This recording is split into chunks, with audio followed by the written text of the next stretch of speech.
পদ্মশ্রী পাচ্ছি খবর পেয়েছি আমি হোম মিনিস্ট্রি থেকে, গভর্নমেন্ট থেকে খবর পেয়েছি।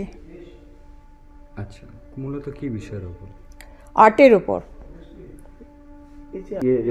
প্রায় 40 বছর থেকে আমার এগিয়ে আসছে। 40 বছর থেকে আমি শিখেছি, তারপরে এটাকে প্রফেশনাল। আমার মায়ের কাছে। কি কি মূলত বিষয় নিয়ে কাজ করছেন এইগুলো? প্রথমে তো স্টিচটা শেখা, তারপরে আঁকা শেখা, তারপরে কালার কম্বিনেশন শেখা, এইভাবেই। পুরোটাই মায়ের হাতে? হ্যাঁ, আমাদের পুরোটা, আমাদের ঘরে সবাই আর্টিস্ট। আমার দাদাও আর্টিস্ট, খুব ভালো আঁকতে পারেন, দারুণ আঁকতে পারেন। আমাদের ভাইরা গান, তবলা বাজানো, এগুলো সমস্ত সবাই। আপনার মাধ্যম থেকে কেউ কি অনুপ্রাণিত হয়েছে? হ্যাঁ, নিশ্চয়ই। আমার এ থেকে স্টেট অ্যাওয়ার্ড পেয়েছে পর্যন্ত, ন্যাশনাল অ্যাওয়ার্ডেও অ্যাপ্লিকেশন করেছে। আচ্ছা, বা কোনো এই বীরভূম ডিস্ট্রিক্টে এমন কোনো গ্রাম নাই যে গ্রামে আমার কাছ থেকে কাজ শেখে নেয়। প্রত্যেকটি গ্রামেই আমার কাছ থেকে কাজ শিখেছে।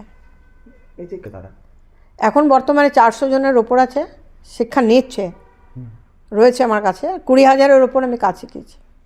বীরভূম জেলার কোথায় কোথায় শিখেছেন?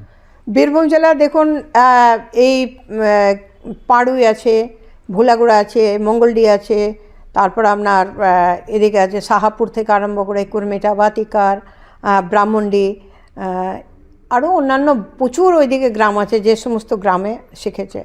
গল্প গেছে। পদ্মশ্রী পাচ্ছেন, যাওয়ার কি কোনো খবর এসেছে না? না না, সেরকম কোনো খবর এখন আসে এখনো পর্যন্ত খবরটা পাইনি। পেলে তো আপ্লুত হয়ে যাবে সবাই। তাও মোটামুটি কত, এখন তো অনেকে আপনার কাছে শুভেচ্ছা জানাচ্ছে, হ্যাঁ, কেমন হ্যাঁ, লাগছে? খুবই ভালো লাগছে। এই যে পুরস্কার অনুভূতি হয়েছে? তখন দারুণ ভালো লাগলো। তখন প্রথমেই তো আমার সত্যিকারে যখনই শুনলাম তখনই চোখ দিয়ে একটু জলও বেরিয়ে গেল, যে আমার এতদিনকার আশা সাকসেস হলো। আমি সেটাই প্রথমে মনে হলো কি আমি ঠিক শুনছি, তারপরে যখন মনে হলো হ্যাঁ একদম, উনি যখন কনগ্রাচুলেশন জানালেন এবং নিজেকে আমি সব কিছুই আমার সম্বন্ধে আবার ডিটেলস নিলেন, আমি বুঝতে পারলাম যে আমার হয়েছে এবং খুবই আনন্দিত পেলাম। এটা কি একটা স্বপ্ন পূরণ হলো? হ্যাঁ, নিশ্চয়ই। আমার মায়ের কাছে শেখার যে স্বপ্ন পূরণ হলো, এটা একদম 100 ভাগ। এই দিনটা স্মরণীয়। এমনি সবই যেভাবে আমাদের সবাই আসছে যাচ্ছে, এটাই নিয়ে সবাইকে নিয়ে আনন্দ। আমার দাদা এসেছিলেন, ভাইরা এসেছিলেন, বৌদিরা এসেছিলেন, এই সবাইকে নিয়ে একটা চোখ কাটছে। জীবনের এই তারিখটা তো আপনার স্মরণীয় হয়ে হ্যাঁ, থাকবে। নিশ্চয়।